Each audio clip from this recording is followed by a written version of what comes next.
大家好，今天我想跟你聊一个关于地球文明的哲学猜想。假如有一天，全人类突然从这颗星球上消失了，几千万年之后，地球会不会重新长出一个新的文明？我先把答案放在最前面，很可能不会。不是因为运气不好，也不是因为时间不够长，而是因为通往文明的那扇门，早就被人从外面锁上了。一共3把锁，这3把锁分属3个毫不相干的学科，彼此独立，谁也踢不了谁。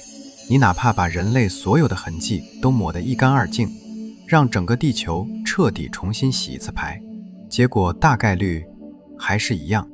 你可能会想，下一任地球霸主会是谁？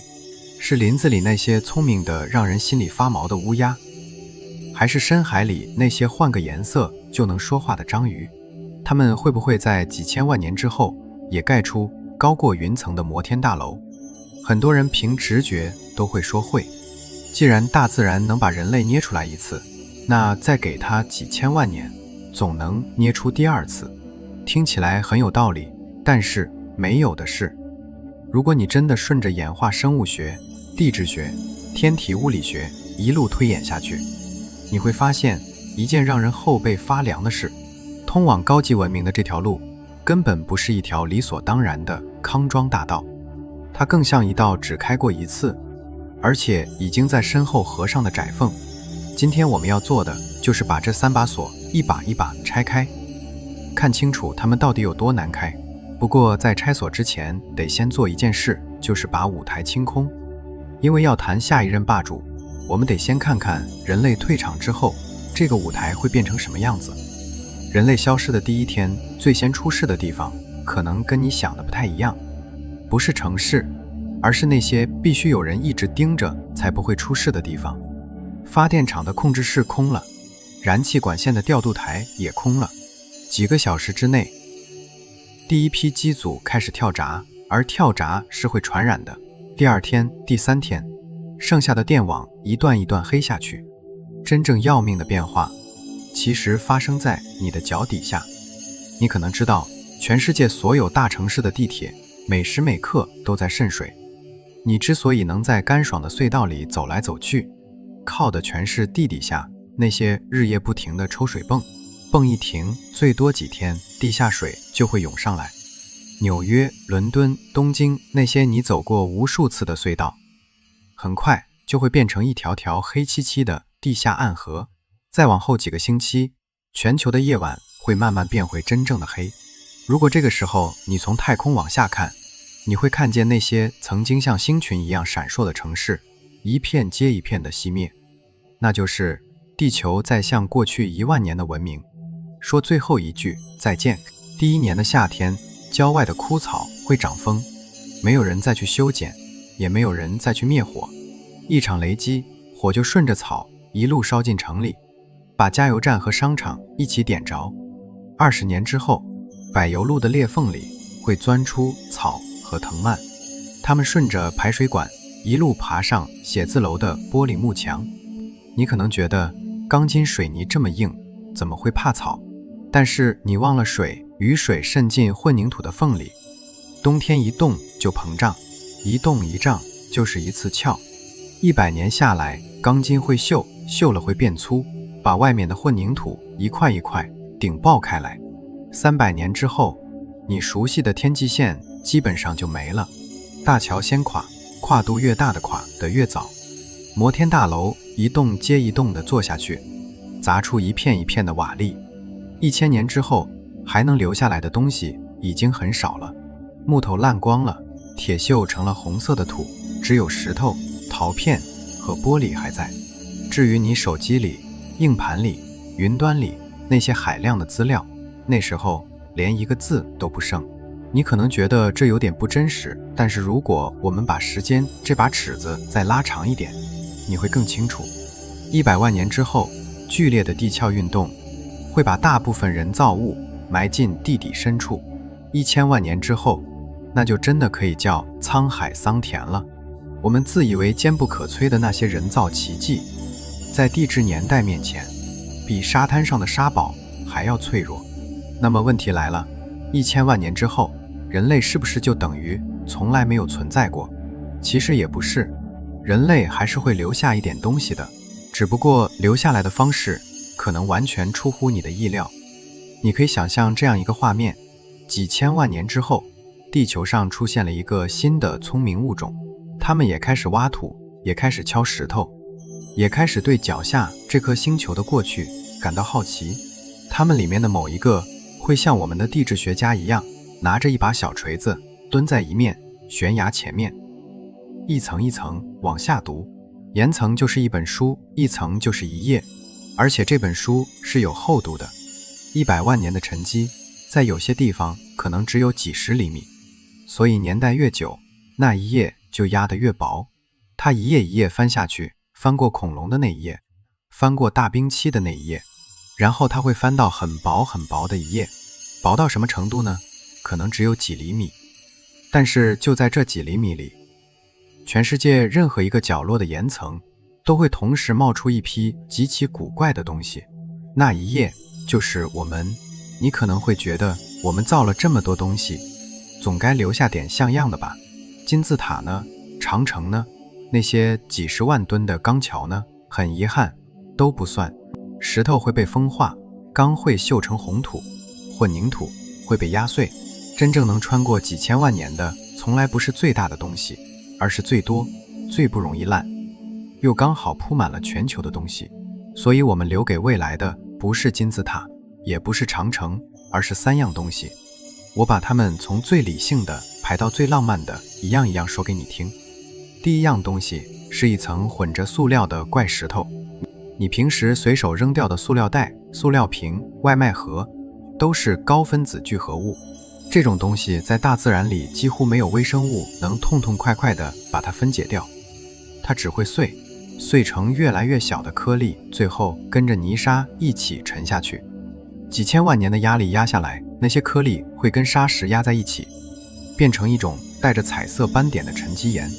而在同一层石头里，还会夹着一样更古怪的东西，骨头，鸡骨头。你可能从来没想过这件事，地球上任何一个时刻都同时活着200多亿只肉鸡，它们的体型、骨骼、生长速度，全部是被人一代一代挑出来的，跟野生的祖先完全是两回事。它们死后被扔进填埋场，一层压一层，所以未来那个考古者会在同一层岩石里同时挖到彩色的塑料碎屑和成千上万根几乎一模一样的鸡骨头。他一定会觉得很奇怪，他会想不通，这颗星球上到底发生过什么，才能让一种鸟在全球同时铺开这么厚一层。第二样东西比这个还要准，是一层看不见的灰。上个世纪中期，人类在大气层里做过很多次核试验，那些放射性尘埃随着大气环流转了一圈，最后均匀地落在全球各地，落进冰层，落进湖底的淤泥里，里面有一种叫钨239的元素，半衰期长达24000年。同一层灰里还混着燃煤电厂飞出来的球形飞灰颗粒。这2样东西在自然界里几乎不会自己出现，所以哪怕过了几千万年，未来的地质学家只要往下钻，就一定会撞上这条全球同步的细线。他可能会以为那是一次超级火山，也可能会以为那是一次天体撞击，但他不会想到那是一个物种在自己星球上按下的一个记号。如果说前面2样都太理性，那最后一样是我心里觉得最浪漫的一件。它不在地球上，它在月亮上。半个多世纪之前，有几个人踩上了月球，在一片叫静海的平原上留下了一排脚印。月球上没有空气，没有风，也没有雨，所以那排脚印不会被吹散，也不会被冲掉。只要没有倒霉到刚好被微小的陨石砸中，那排脚印就不会动。它可以在月球表面原封不动地留上几百万年，甚至更久。旁边还停着几辆没人开走的月球车，还有几面早就被太阳晒到发白的旗子。最神奇的是，当年被放在那里的一面激光反射镜，到今天还在工作。你只要从地球上打一束激光过去，它还会老老实实把光弹回来。你想想那个画面，几千万年之后，地球上的新物种终于做出了第一台望远镜，他们第一次把镜头转向月亮，然后在那片坑坑洼洼的荒地上，他们看见了一串整整齐齐的脚印。那一刻，他们会明白一件事，原来在这片浩瀚又冰冷的宇宙里，他们并不是第一个。原来在很久很久以前，这颗蓝色星球上曾经有一群生物这样抬头看过星空，而且真的走了出去。这是一场跨越几千万年的终极浪漫。可惜的是，这场浪漫很可能永远不会发生，因为要看见那排脚印，他们首先得长出足够高的智力，还得先造出望远镜，而大自然很可能根本就不打算给他们这个机会。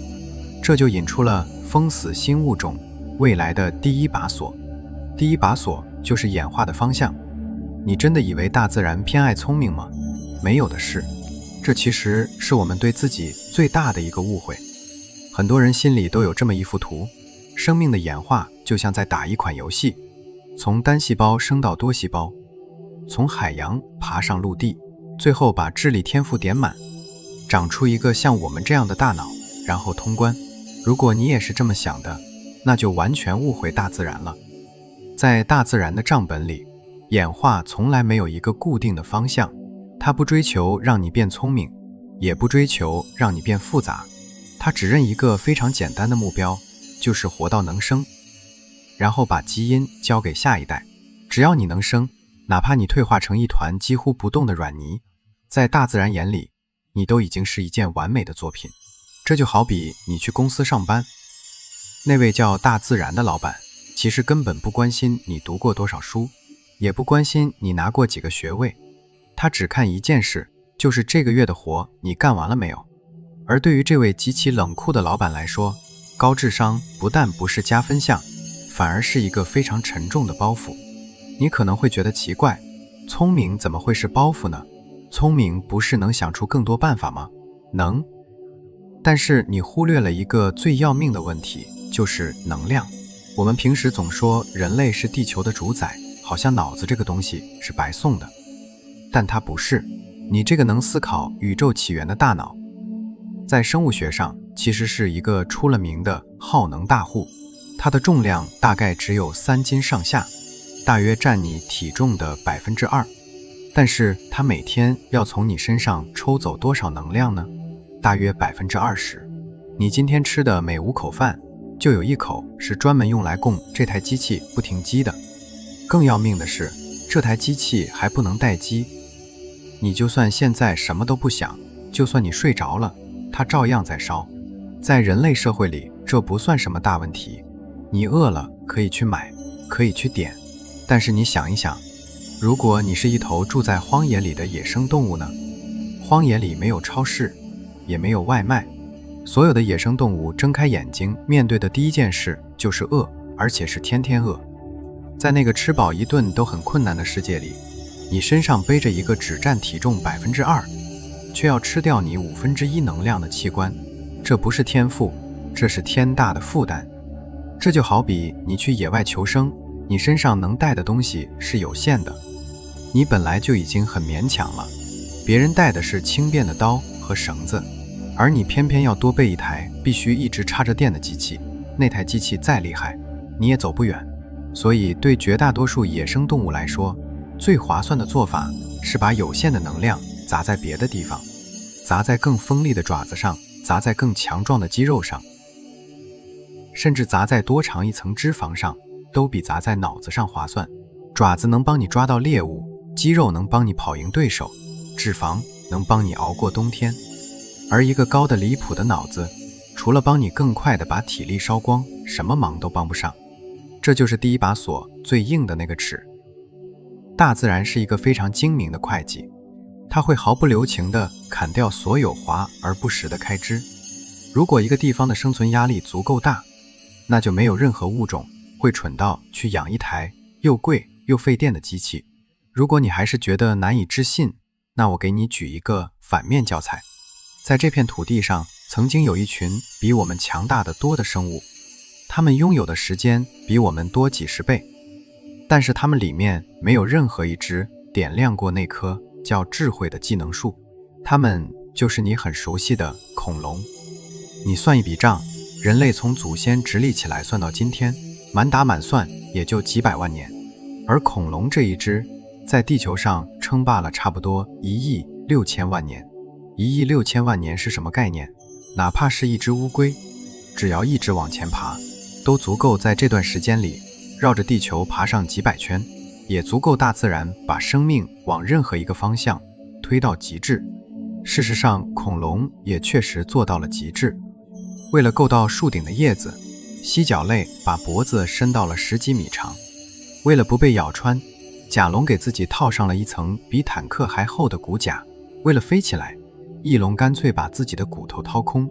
而白垩纪末期那些重型选手又演化出了咬合力惊人的血盆大口。在这场长达1.6亿年的军备竞赛里，恐龙几乎把地球生命的力量、速度和体型全都点满了。但是在成千上万种恐龙里面，在这么漫长的时间里，哪怕最小的那一只都没有长出哪怕一丁点文明的火花。它们没有文字，没有城市，甚至连最简陋的食腐都没有。你可能会说，恐龙毕竟是爬行类，脑子的结构本来就不一样。那我再给你换一个例子，蚂蚁这一只的社会性也已经跑了大约1亿年。它们干成过很多让人震惊的事。切叶蚁会种蘑菇，那是真正的农业。有些蚂蚁会放牧蚜虫，挤它们分泌的蜜露，那是真正的畜牧。它们有分工，有育儿，有战争，有上百万只成员的城市。听起来是不是已经很像文明了？但是1亿年过去了，蚂蚁没有敲开过一块石头，也没有点着过一根柴。它们把社会性推到了极致，就是没有往智慧那边挪过一步。你可能还会说，那是因为蚂蚁太小，脑子装不下。好，那我们把体型也换掉。海里有一群动物，脑子比我们大得多。抹香鲸的大脑重量是人脑的好几倍，海豚的脑重跟人差不多，大脑皮层的褶皱一点都不少。它们有复杂的社会，能靠叫声认出彼此不同的群体之间，甚至有各自的口音。它们已经在海里游了几千万年，但是它们没有工具，没有火，也没有可以一代一代往下传的技术。为什么呢？因为它们没有一双能抓东西的手，而水里也点不着火。你看，光有一个大脑子根本不够，大脑子只是入场券里的一张，后面还要凑齐好几张，凑不齐这一张也就白拿了。很多人会觉得那是因为他们不够聪明，但是你有没有想过，恐龙为什么没有把自己变聪明？是因为时间不够吗？1.6亿年还不够吗？是因为大自然偏心吗？也不是。真正的原因就是我们刚才讲的那把锁。在那场漫长的生存游戏里，高智商不但没用，还是一个随时会要你命的累赘。你可以做一个思想实验，你看看白垩纪末期那些顶级掠食者的日子，他们要拖着一个几吨重的身体，每天要吞掉海量的肉，才能把这台机器喂饱。他们必须把所有能量都压在肌肉和爆发力上。现在假设大自然突然心血来潮，给其中一头装上一个像人类这样耗能的大脑，会发生什么？这个脑子会立刻从他身上抽走1/5的能量，这就意味着他原来能追上的猎物，现在追不上了；他原来能咬穿的骨头，现在咬不动了。这就好比你有一辆跑长途的货车，你在车斗里塞了一整间机房，那间机房不干活的时候也要通电，还要散热。结果就是这辆车不但没有跑得更快，反而更重，更费油，更容易半路熄火。而在残酷的白垩纪丛林里，慢半秒就是死。所以结果就是那些拥有高配大脑的个体还没来得及想明白宇宙的起源，他们就已经因为追不到猎物先饿死在半路上了。他们的基因不会传下去。这就是大自然最冷酷的地方，它非常现实。既然多长一颗更锋利的牙就能解决吃饭问题，它凭什么要花大得多的代价去养一个又贵又不能停机的脑？恐龙用1.6亿年证明了一个让人很难接受的道理：在演化这条路上，智慧从来都不是标配，它甚至连一个划算的选项都算不上，力量和体型才是硬通货。如果你把地球当成一个考场，那恐龙就是那个体能项目考满分的学生，他们靠着这份满分，在大自然这位考官手里稳稳地混了1亿6千万年，一直混到一颗小行星从天上砸下来。这就是第一把锁，它锁住的不是某一个物种，而是整个方向。大自然根本就没打算往聪明这边走。讲到这里，你可能会有点疑惑，既然高智商在大自然眼里是赔本买卖，既然恐龙用1亿6千万年都没能点亮它，那我们的祖先到底是怎么翻过这道坎的？难道我们真的是大自然的天选之子吗？说出来你可能不太爱听，我们不但不是天选之子，反而是一群被大自然逼到绝路上的边缘生物。我们之所以能在那笔能量的死账里活下来，还顺手点着了文明的火种，靠的完全是一连串好到不能再好的巧合。中间任何一个环节出一点点差错，今天这颗星球上就不会有我们。这一切的起点要从几百万年前的东非说起。当时我们的祖先还是一群住在树上的猿，日子其实过得挺好，树上有果子，还能躲开地面上的猛兽。但是大自然偏偏跟他们过不去，气候变干了，曾经连成一片的森林开始退化，变成稀疏的草原，果树越来越少，树和树之间的距离越来越远，他们没有选择，只能硬着头皮从树上下来，走到那片对他们来说非常危险的地面上。下到地面是什么概念？一群在树上灵活得不得了的猿，落到地上就是砧板上的肉，跑不过狮子，打不过猎狗，连躲在草里的伏击者都看不见。于是他们只能干一件很笨的事，就是把身体撑起来，把头伸出草丛，左看看右看看。就是这个被逼出来的动作，无意中触发了第一个奇迹：直立行走。一旦你习惯了用2条腿站着走，你的前肢就彻底解放了，那2只手不用再负责走路了，它们可以拿东西，可以拿石头，可以拿木棍。这是地球生命史上最重要的一次解放，但是麻烦也跟着来了。站着走路很费劲，在地面上找吃的更费劲，而那个正在慢慢变大的脑子还是一个填不满的无底洞。我们的祖先很快就掉进了一场严重的能量危机。按理说，故事到这里就应该结束了，这个物种应该慢慢饿回原样，或者干脆饿到灭绝。但是第二个奇迹降临了，他们学会了用火。你要知道，在整个大自然里，除了人类，没有任何一种动物会主动去碰火。对野生动物来说，火就是死亡的代名词，偏偏就有那么几个胆大包天的祖先，在一场山火之后，捡起了一根还带着火星的树枝。这一捡，整个演化的方向就被改写了。你可能觉得用火不过就是能吃上熟的，没什么大不了，那你就太小看火了。火最大的作用是给我们外挂了一个胃，很多植物的根茎还有很多肉，生吃是很难消化的，里面还藏着寄生虫，但是经过高温一烧，里面的淀粉和蛋白质就变得容易吸收了。同样一口食物，熟了以后能给你的能量比生的多出一大截，而且咀嚼和消化本身也很费力气。熟食把这2笔开销一起省了，就这样，我们的祖先取能量的效率一下子翻了好几倍。多出来的这份能量预算，刚好够养那个越来越贵的脑子，脑子这才敢放开了肠。可是还差最后一步，有了脑子，不等于有了文明。一个人再聪明，他一辈子摸索出来的东西，人一走也就跟着没了。所以第3个奇迹是语言。有了语言，一个人的经验可以变成另一个人的起点，上一代踩过的坑，下一代不用再踩一次。知识第一次可以在个体之外堆起来，到这一步，文明的火才算真的点着了。你回头数一数这条链子，气候变干，森林退成草原，被迫下地，被迫站起来，站起来解放了双手，双手拿起了石头，火填上了能量的缺口，语言把经验变成了可以继承的东西。每一个环节都是上一个环节被逼出来的意外，每一个环节本来都可以不发生。这就好比连着抛10次硬币，10次都是正面，你运气稍微差一点，中间断在哪一环都行，故事就到此为止了。有人用计算机把这条路反复模拟过很多次，得出来的结论很不客气，如果让生命从头再演一遍，人类再次出现的概率低到几乎可以忽略。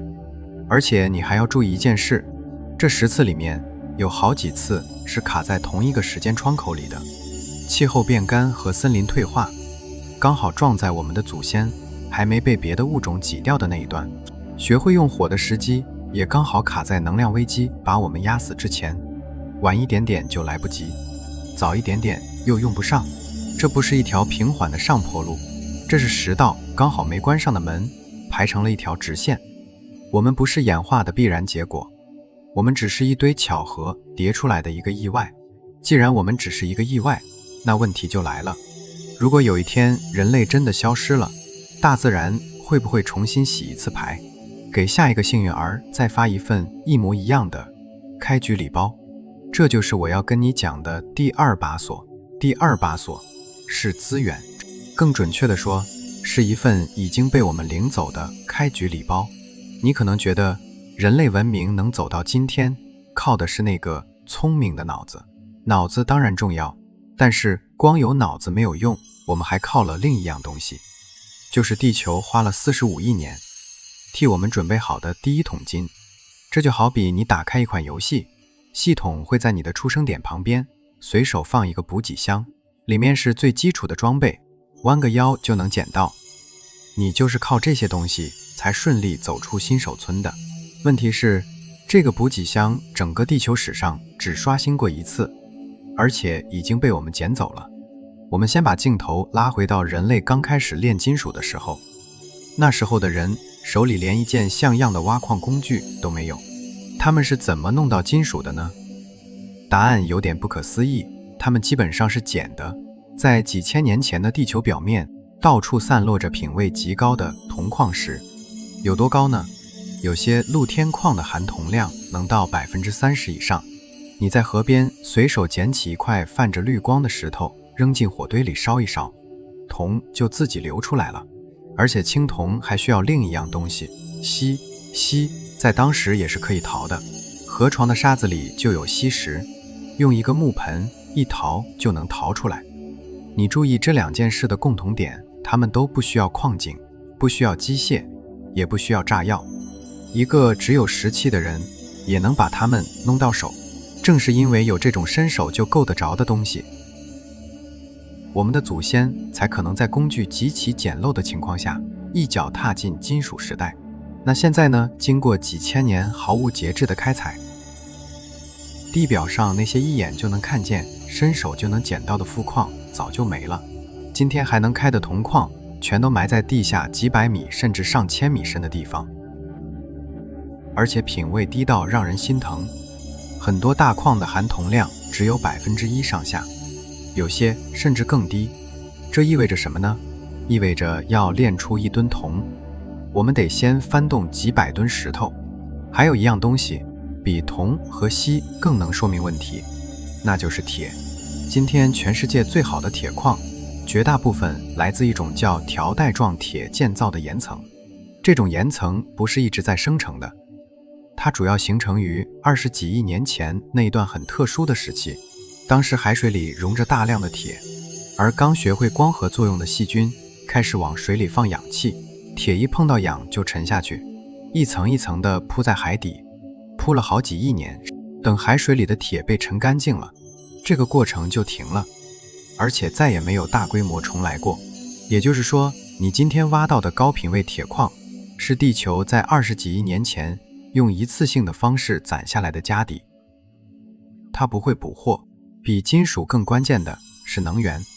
同样的故事在煤和石油身上又演了一遍。工业革命刚开始的时候，煤是可以在地面上捡的，在一些海岸和山坡上，煤层直接露在外面，风一吹，雨一冲就掉下来。你拿个筐去装就行。那些黑乎乎的石头被扔进锅炉，烧开了水，推动了最早的蒸汽机。石油更夸张，在世界上不少地方，石油是自己从地缝里渗出来的。人类打的第一口现代油井，只往下钻了20来米就出了油。有些井压力大，油会自己往上喷，你只要拿桶去接。而现在呢，是地表上那些浅的离谱的煤层早就被挖光了，剩下的煤在地下几百米，要靠竖井，要靠支护，要靠通风。石油更是跑到了海里。今天的石油公司要在几千米深的海面上架起平台，把钻头打进海底的岩层，再用高压把油硬生生挤出来。这套本事我们当然有，但是你要想清楚一个顺序，我们是先用捡来的煤和油养出了这套本事，然后才用这套本事去够更深的地方，顺序不能颠倒。现在你就看到那个死结了。现代的开采技术确实很强，它能挖到地底几百米的平矿，能抽出深海几千米的原油，但是维持这套技术运转本身就需要极其惊人的能源和极其精密的金属工具，而这些能源和工具又要靠开采才能得到。你要挖深矿，先得有好钢，你要有好钢，先得有大量的燃料，你要有大量的燃料，又得能挖深矿。3样东西咬在一起，谁也不肯先松口。那人类是怎么解开这个结的呢？我们没有解开，我们是从外面绕过去的。我们用捡来的铜和锡打出了第一批工具，再用第一批工具挖出浅层的煤，用浅层的煤炼出铁，有了铁才有更好的机器，有了机器才够得到更深的矿。每一级都踩着上一级的肩膀，而那个最底下的台阶就是地表上唾手可得的资源。现在那个台阶已经被我们亲手拆掉了，所以你可以想象一下几千万年之后的画面。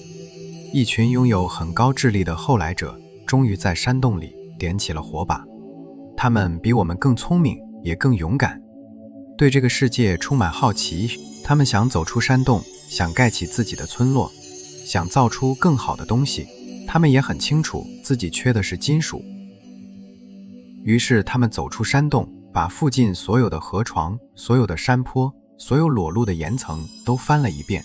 然后他们绝望了，地表上什么都没有，那些曾经在河床上闪着绿光的富矿石，那些一淘就有的稀沙，那些露在山坡上的煤层，早在几千万年前，它们就被一个叫人类的物种连皮带骨刮得干干净净。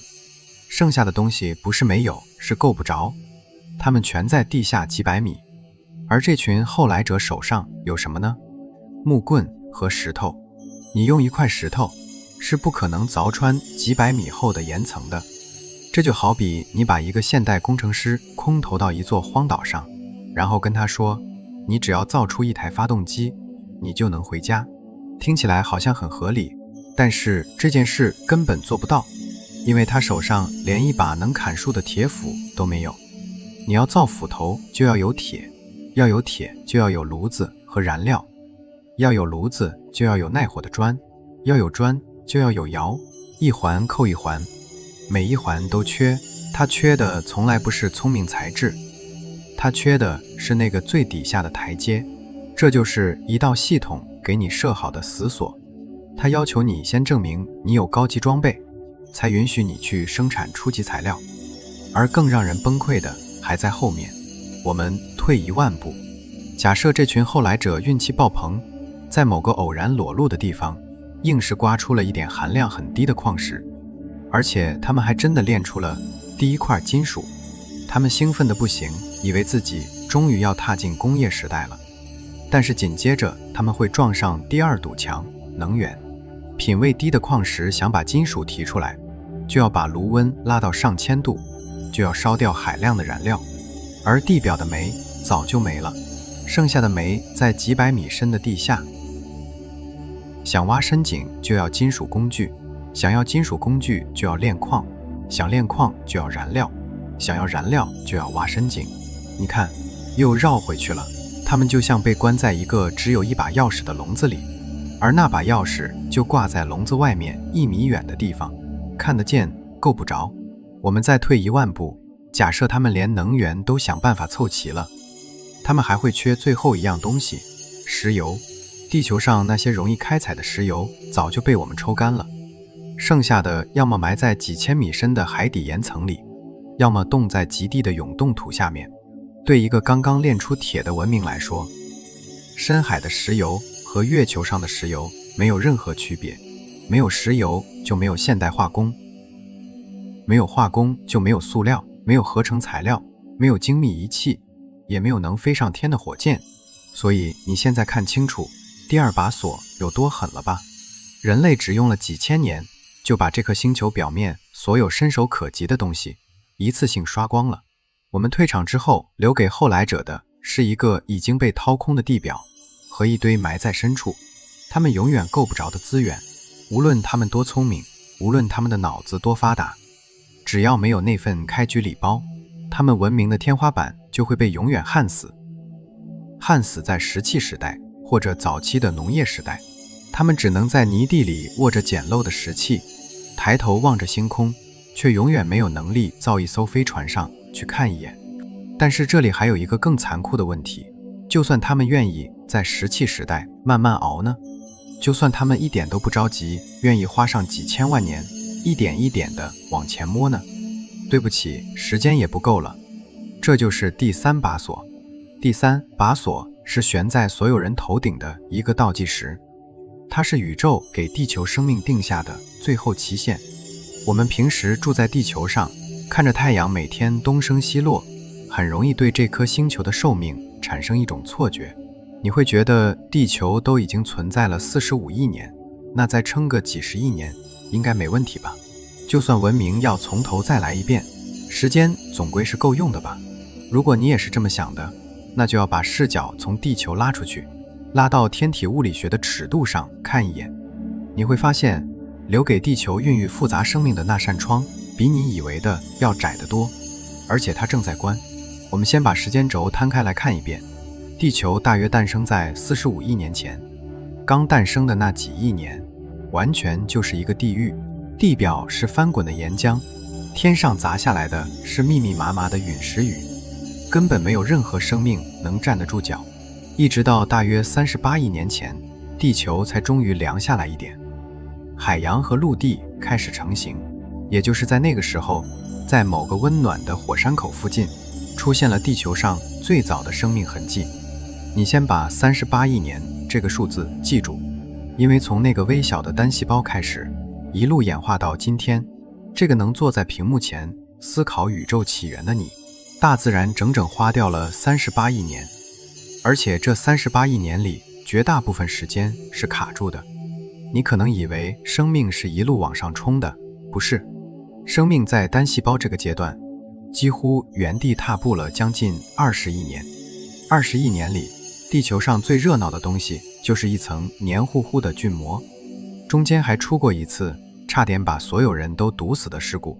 有一群细菌学会了光合作用，开始往大气里排氧气，而氧气对当时的生命来说是剧毒。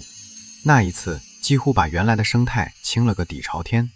后来才有了能用氧气的细胞，才有了结构复杂的真核细胞，才有了多细胞的身体。而多细胞真正铺开，已经是6亿年前的事了。在这漫长的38亿年里，地球还挨过无数次重击，它经历过整个星球冻成一个大冰球的时代，生命只能挤在赤道附近和深海的热泉口苟延残喘。它也经历过全球规模的火山喷发，有毒气体遮住天空，海水变成滚烫的酸汤，前后一共5次生物大灭绝，每一次都有大量物种被永远抹掉。最狠的那一次，海洋里90%以上的物种直接消失，生命就像一条很细的线，在一次又一次的灾难里勉强被接了下来，一直到几百万年前，我们的祖先才跌跌撞撞地走上台。所以你回头看这笔账，大自然是花了38亿年，经历过无数次失败和推倒重来，才勉勉强强凑出人类这一次成功。现在假设人类消失了，地球上的高等生命全部清零，要再走一遍这条路需要多久？最保守的估计也要再来一个差不多量级的周期，可能又是30几亿年。但是问题就出在这里，地球已经没有38亿年了，别说38亿年，它连这个数字的零头都凑不出来了。你可能会觉得很奇怪，地球怎么会没有时间了呢？地球不是还能存在很久很久吗？你说的对，作为一颗岩石行星，地球本身确实还能在轨道上转很久，就算它被烤成一块焦炭，它也会继续绕着太阳转。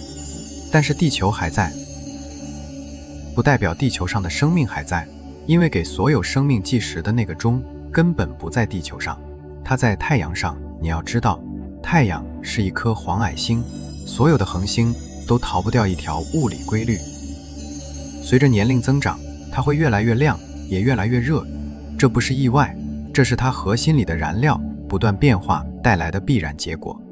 在过去40几亿年里，太阳其实一直在慢慢变亮，只不过这个过程实在太慢了，慢到在人类这短短几百万年的历史里，你根本察觉不到任何变化。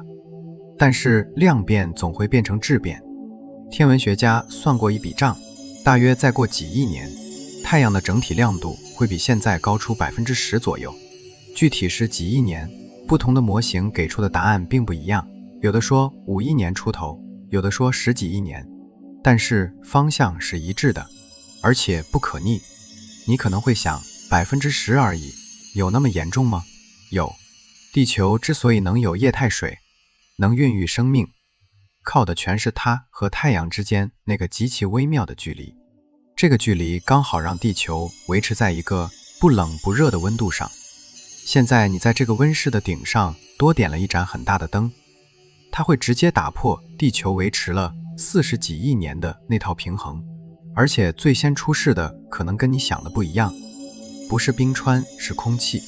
太阳越亮，地表的岩石风化就越快，而风化这个过程会不断从大气里消耗二氧化碳。你可能会说，二氧化碳变少不是好事吗？不是能降温吗？这里就是最要命的地方。二氧化碳对我们来说是温室气体，但是对植物来说它是饭。当大气里的二氧化碳浓度降到某个门槛以下，植物就没办法进行光合作用了，哪怕是一根草、一棵树都做不到。这一步一旦踩下去，链条就开始往下掉，植物大面积死亡，食草动物先饿死，接着轮到食肉动物，整个陆地生态会在很短的时间里被清空。再往后，太阳继续变亮，地表温度会飙到一个非常可怕的程度，所有的液态水，包括整个太平洋和大西洋，都会开始沸腾蒸发，变成浓密的水蒸气冲上天空。而水蒸气本身就是极强的温室气体，它越多，地表越热，地表越热，水就蒸发得越快。这是一个没有刹车的正反馈，最后地球的表面温度会高到接近金星那种状态。在那个温度下，别说高等动物，就算是躲在深海里的细菌也会被一起煮掉。你不用去想象那是什么样子，因为隔壁就有一个现成的样板，金星。金星和地球几乎是用同一批材料造出来的，它的直径只比地球小一点，质量也差不多，位置也在太阳系靠内的那一圈。按理说它应该和地球差不了太多，但是它离太阳近了那么一点点，于是它的海洋更早地蒸发掉了，水蒸气把热锁在里面，温度升上去，剩下的水又蒸得更快。这个正反馈一旦启动就停不下来，等到水全部跑光，那套能把二氧化碳吃回地下的机制也一起失效了。今天金星的地表温度高到能把铅融化，大气压相当于地球海面下900米。它不是被谁毁掉的，它是自己一步一步走到那里的，而且它跟地球的起跑线几乎是一样的。所以我说太阳变亮会把地球推上那条路的时候，我不是在吓唬你，那条路已经有一颗行星替我们走过一遍了。到那个时候，这颗蓝色的生命星球才是真的归于沉寂。所以我说你把这笔时间账再算一遍，留给地球上大型复杂生命的窗口，现在只剩下几亿年到10几亿年之间，听起来还是一个天文数字，但是在天体物理学的尺子上，这不过是宇宙的一声叹息。而重新演化出一个文明需要多少时间呢？38亿年。你要在几亿年里跑完一段需要30几亿年的路，这道题根本没有解。这就是第3把锁，它不封资源，也不封方向，它直接把考试时间给砍了。而且这个倒计时还有一个很不讲理的地方，它不会因为换了一个物种就重新开始记，它是从太阳点着的那一天起就在走的。人类赶上的已经是这段窗口的后半段，排在我们后面的任何一个物种只会比我们更晚，也更来不及。哪怕前2把锁都被奇迹般的绕过去，这一把也足够把门死死顶住。所以这3把无形的锁演化的方向、耗尽的资源、时间的牢笼，它们就把地球再次孕育出文明的可能性死死地封住了。它们分属3个完全不同的学科，彼此独立，谁也帮不了谁。而更沉的一件事是，这3把锁现在是替我们锁着门的。如果我们因为某一次愚蠢的灾难，把自己从这颗星球上抹掉，那这颗星球就真的永远失去了点亮星空的机会。讲到这里，你心里是不是有点沉？人类现在的处境就像一个人走在刚结冰的湖面上，脚底下是深不见底的水，冰薄的能听见响，走错一步掉下去，就再也上不来了。但是如果你把镜头拉得再远一点，远到能一口气看完这45亿年，你的感觉会完全不一样。你不会觉得沉重，你会觉得难以置信，因为在你脚下这块薄冰底下，其实还垫着好几层东西。你之所以能站在这里，是因为在你出生之前的45亿年里，宇宙替这颗星球连着挡下了好几道枪。我一道一道说给你听。第一道是我们的太阳。你可能觉得宇宙里到处都是恒星，随便挑一颗不就行了吗？不行。宇宙里绝大多数恒星是红矮星，脾气非常暴躁，动不动就爆发一次强烈的耀斑，把旁边行星的大气层剥掉一层。另一头是那些大质量的恒星，亮得吓人，但是寿命非常短，几百万年就把自己炸掉了。而我们的太阳是一颗正处在黄金年龄的黄矮星，脾气温和，输出稳定，总寿命长达100亿年。正是这份稳定，才给了地球45亿年不被打断的演化时间。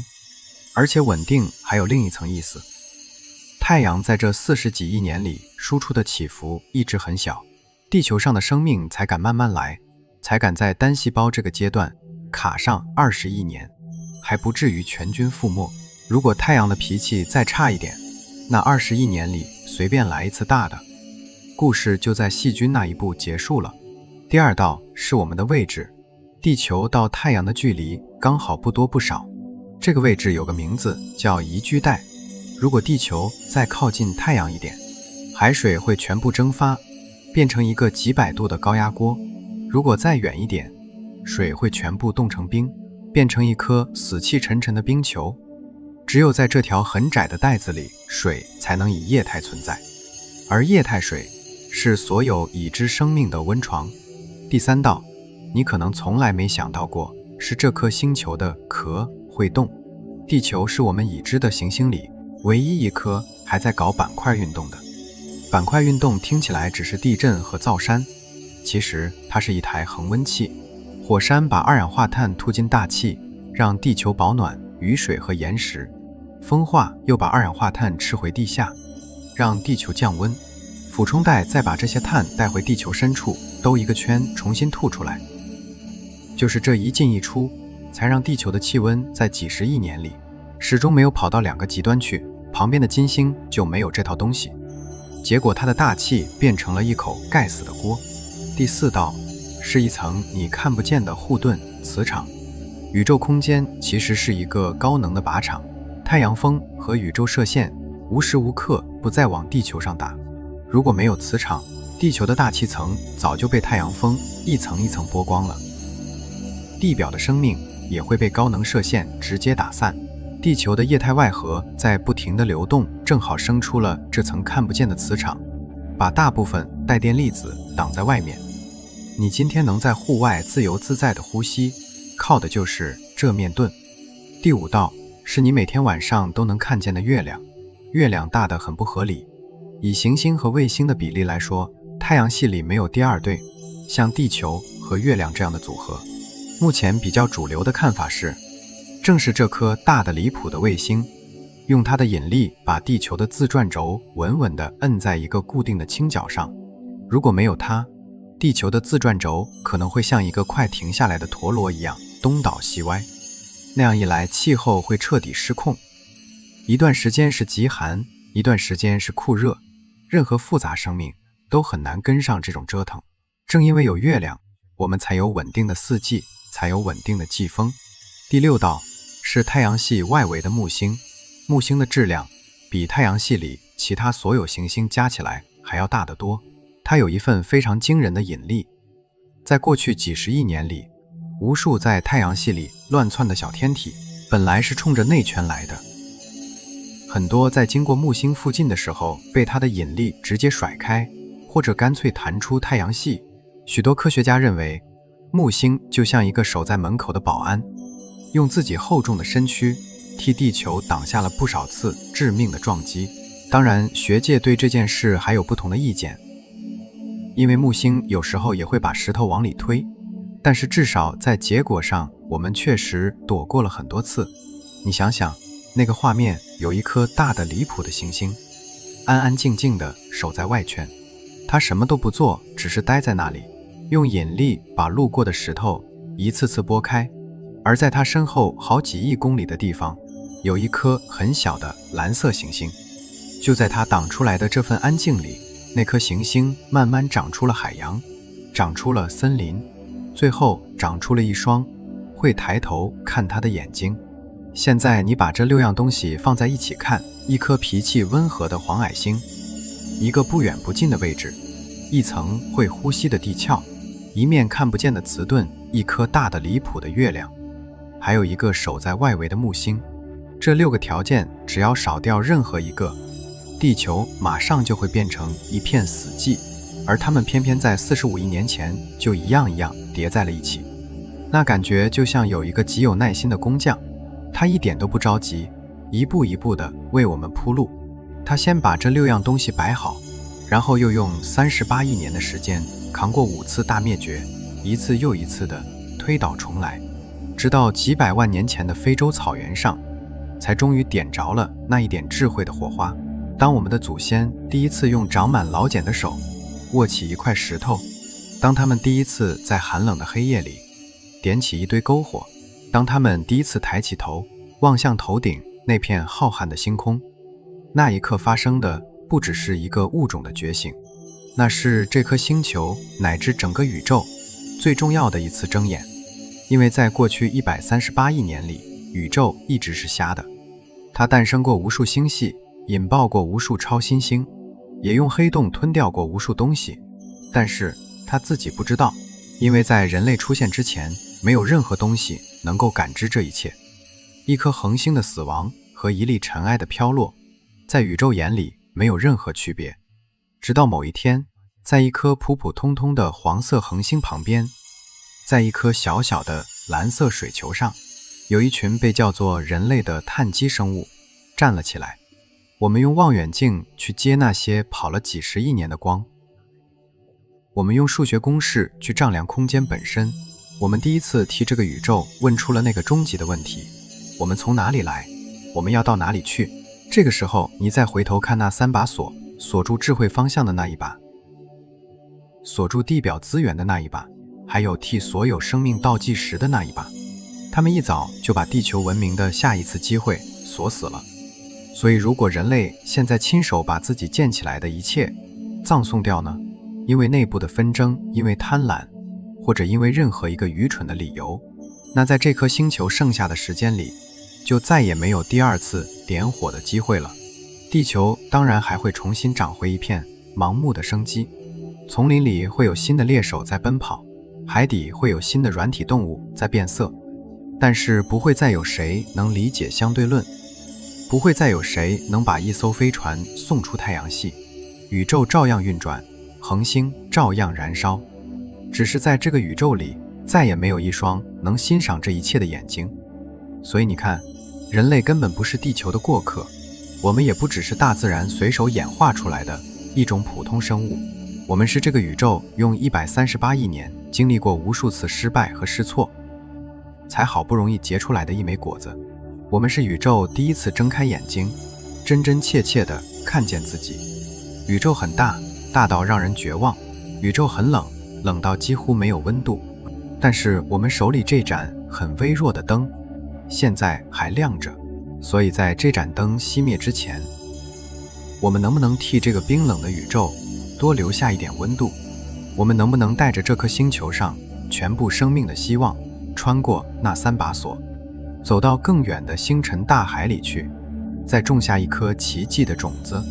这个答案现在谁也不知道，但是至少从今天开始，当你下一次在夜里抬起头望向那片星空的时候，请你不要觉得孤独，也不要觉得人类在宇宙里微不足道，你应该感到自豪，因为你正在用宇宙给你的这双眼睛回头看着宇宙本身。好，今天就聊到这里。如果你觉得这期内容还有点意思，欢迎点个赞支持一下，也欢迎你把它分享给你觉得会感兴趣的朋友。我们下期见。